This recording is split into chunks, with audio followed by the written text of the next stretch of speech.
Igbokwe reacts to VP's Osinbajo declaration to join 2023 presidential race. Welcome to the news and thank you for tuning in to listen. An APC chieftain and a strong supporter of Ahmed Bola Tinubu, Igbokwe, has reacted as after Vice President Osinbajo declared his presidential ambition. While reacting, Igbokwe asked a question to us to know whether this is how they will pay Bola Tinubu for helping to lift them up. Speaking further, Igbokwe declared that such monumental betrayal has no part 2. He also stated that Igbokwe, is a person who understands very well the meaning and power of loyalty.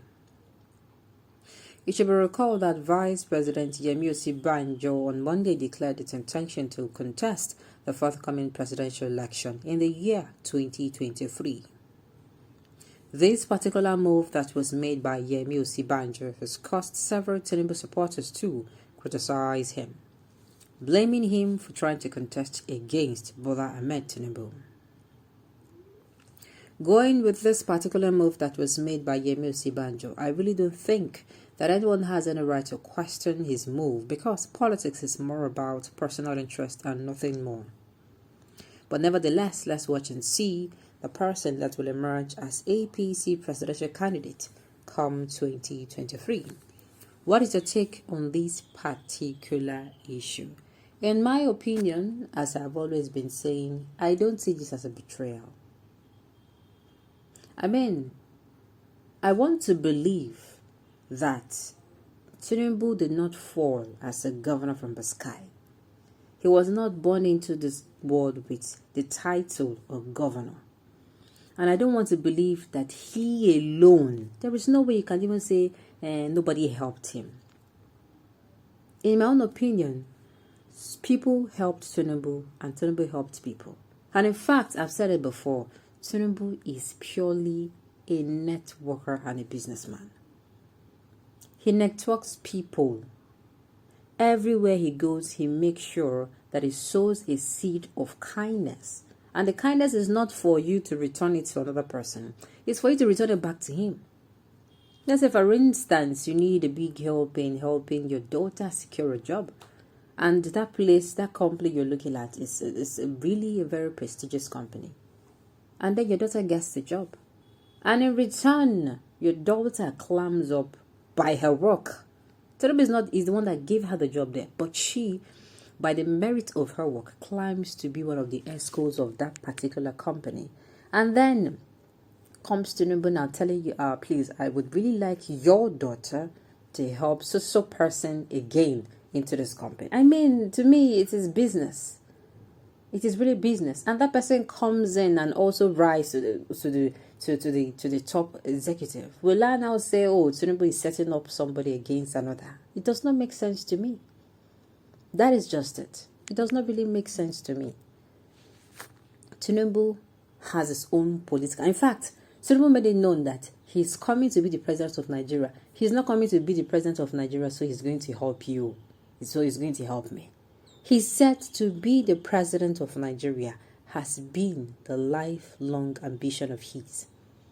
So simply put, I want to take it off my bucket list. Till date, I have not seen what will trigger me to say he's a competent person. No offense. Do you know that so many things have been going wrong in this our country? Yes, you will tell me that talk is cheap.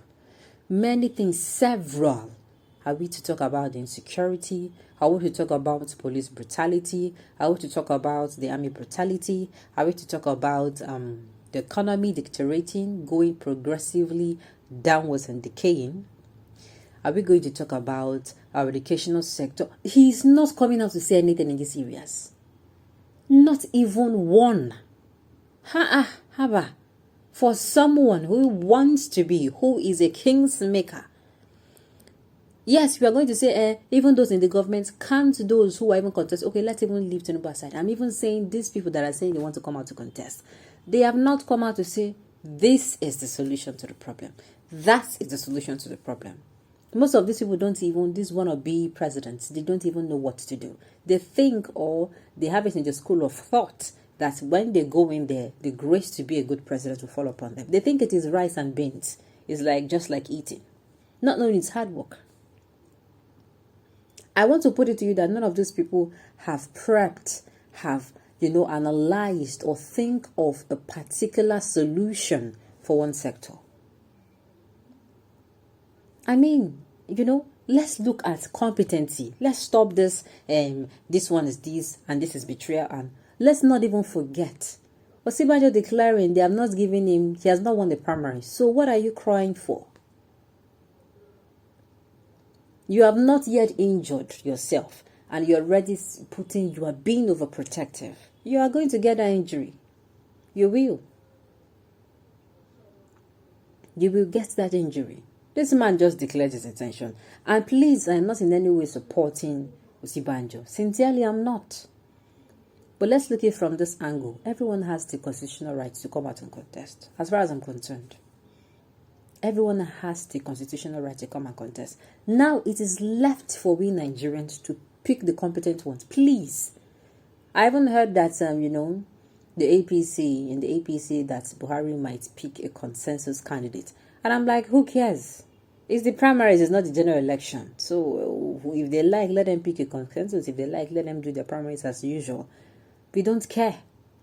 What consensus begins after they have picked their candidate, and we get to now pick the most competent of them all. To me, I would have wanted dialogue, and after dialogue, in that dialogue, INEC would have given a criteria to follow. If you're not this, you'll not be the president. If you're not this, you'll not be the governor. You understand, some criteria would have been set in place that will make only competent people come out to contest for presidency. But unfortunately, we are not having this dialogue. The government is not even looking at. In fact, is your president in the country presently? No, he's not. So what are we even saying? What are we talking about? Which one is betrayal here? The Tinubu you're talking about just rise to become who he is now without anybody assisting him. Talking about the election, let's keep sentiment and personal interest aside. Who is more qualified between Tinubu and Osinbajo? In my opinion, none of them. That is why you people knocking your head over this thing, killing yourself over this is not right at all. So that is it. In my own opinion, I don't think any of them. The vice president himself, he is part of a government that's failed us. Now, please don't give me that speech of he doesn't have the power. But he can speak out. He's somebody who is very intelligent, that he can come out and, in a way, twist his words. He can manipulate words and speak out that he's not in support. Or rather, he resigns if he's such a good man. Yes, he resigns and says, see, I cannot be among this thing. The people who have done it, he was not going to be the first person in the history of the world that resigned to be the vice president. In my own humble opinion. So what am I talking about? We need this 2024 election, we need to vote for competency above popularity, above experience, above age. We need competency. On this note, we've come to the end of the news. We say thank you for tuning in to listen. Until I come your way next time, enjoy the rest of your day.